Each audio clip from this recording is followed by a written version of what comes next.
Here's one of the latest interviews from Rock and Metal Revival. If you want to hear the whole show, go to rmrshow.com. From their CD Out of the Box, there's brand new music from Silvertongue. It's called Devil's Advocate on Rock and Metal Revival. And a little bit over a year ago, we had these guys on. Man, they were kicking ass and taking names. And Still at it. Still at it. And we want to welcome back to the show lead vocalist of the band Silvertongue. This is Speed. How you doing, brother?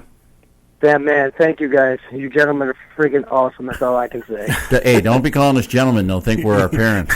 Yeah, watch your language. Yeah, watch your language on here. Hey, I just have to say that, you know what, you followed up your last album with another killer. And how long had you been working on this? I mean, was this one half done when you did the last one, or do you start on the road, or what's the story behind Out of the Box? Actually, no. We were actually on the road while we were writing most of this.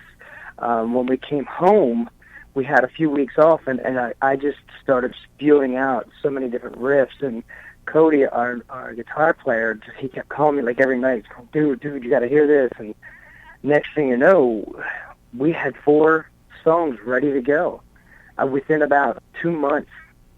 So it was pretty fast. I mean, I don't think we've ever actually worked this fast with a record yet, because usually it takes about a year to get everything together. Plus, you got to go out and tour. You still got to support the last project. Mm-hmm. So this time, we kind of, while we were on the road, we were doing a little bit of writing. We had some downtime. Instead of going out and seeing the town and just kind of hanging out, we kind of sat in the bus, and Cody and Scoot and I wrote, and Dana would come in and he'd put his 2 cents in. And it just, we just started finessing everything. And it took about I would say probably about a good 6-8 months, along with our producer, Stephen Wright, from Right Way Studio. He came in, he was doing some pre-production with us. He was listening to some of the tracks. And there's probably 4 or 5 that no one will probably ever hear, because he told us to trash those. Oh, okay. Or redo those, remix them again. And there's really good songs still left, so we're already writing new stuff for the next release.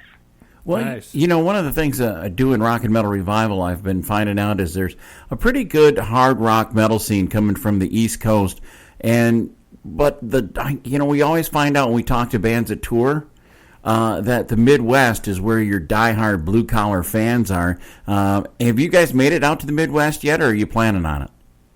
We're actually planning on that. We have done a few runs out in like Michigan area, and they are their diehard fans out there. But we're looking to go out there full blown in late October, I believe it is. It's a tour called Hit the Pavement, and it's I know one of our sister bands are on there, a band called Via, very very awesome band. But we look forward to playing everywhere. But yeah, Midwest does have a lot of really good blue collar hard rock fans. The East Coast does, but we're finding there's so many pockets in the U.S. like Texas and everything. Everybody just has they have their pockets of these hard rock diehard fans, and once you get out there and you find them, they love you to death. Nice. Do you got any plans for like going out in a package tour or anything? Actually, it is. We're sistering up with with one of our label bands, Via, and then 2 bands from a record label called Omega Records. We're going to sister up with everybody from there. And I don't know who the Omega bands are just yet. Nobody's been solidified or confirmed. But it's going to be a 4-band tour. Sweet. And then we're going to do some one-offs. I know we have 1 or 2 off with a band called Jackal. Never heard of them. My uncle and them just love those guys, and I'm like, okay, well, that's great. Watch out for the chainsaw. Yeah. That's what my uncle said. He said, you got to wait for the chainsaw, man. Well, one of the things, Speed, that I caught my eye on your Facebook is something that very near and dear to me. I do a lot of charity work for veterans organizations, and you guys got a big big event coming up next weekend. Yes. It's called Helping Heroes. It's a great. It's not only just a great. I hate calling it a cause, because to me it's not a cause. This should be something that should be a no-brainer for anyone. Yeah, exactly. It supports the Fisher House. If anyone doesn't know what the Fisher House is, the Fisher House is a organization that supports like Wounded Warriors and anyone that has like if you're home based in the U.S. and one of your family members is injured overseas, they'll take that money and they'll spend it on getting you over there and getting you in a hotel so you go spend some time with your family members. And it's beautiful. I mean, it's so amazing how some of these things almost get swept under the carpet. Yeah. Yeah, and these are the stories that mainstream media should be reporting on. Absolutely. Yeah. Absolutely. Yeah.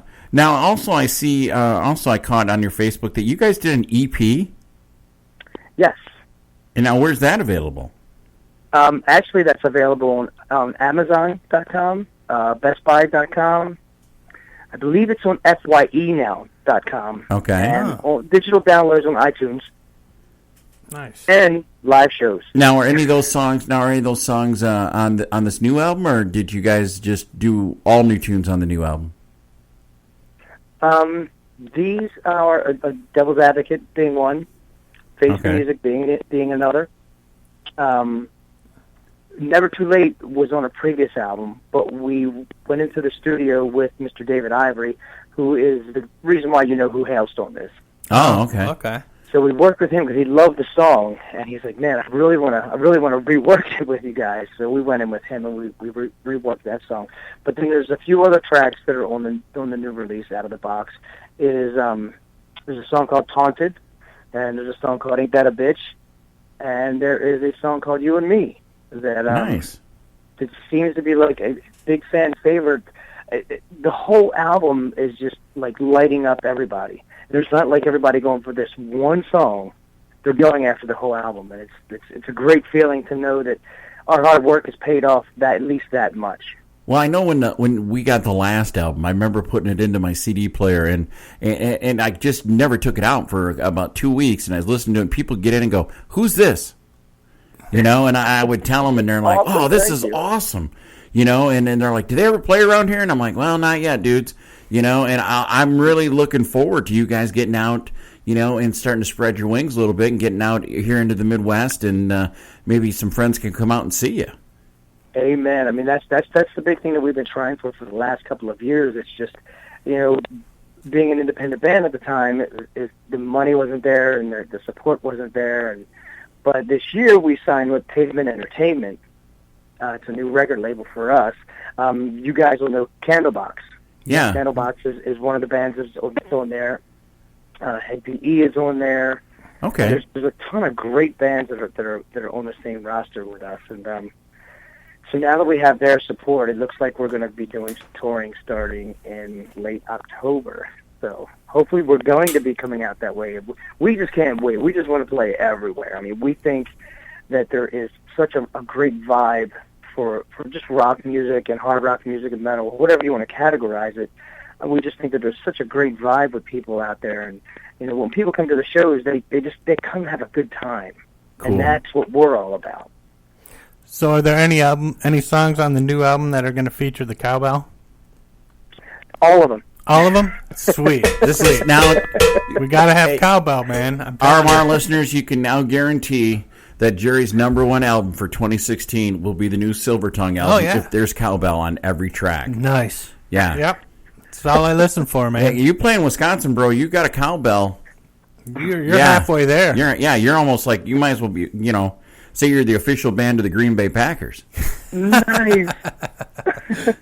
So, anyways, we're going to play another tune off the new CD called Out of the Box. This one's called Face the Music. And Speed, you want to tell us a little bit about this? Oh, this is a great song. This was one of the first songs that we wrote coming off the road. When we were out there, we had this blind faith that, everybody was for us, and everybody just, everybody was great and everybody was perfect, and we found out that the world wasn't so perfect. So that's kind of where Face the Music comes from. All right. Well, Speed, we're going to crank this up. We really hope to see you out on tour this fall, and you're always welcome back here on Rock and Metal Revival.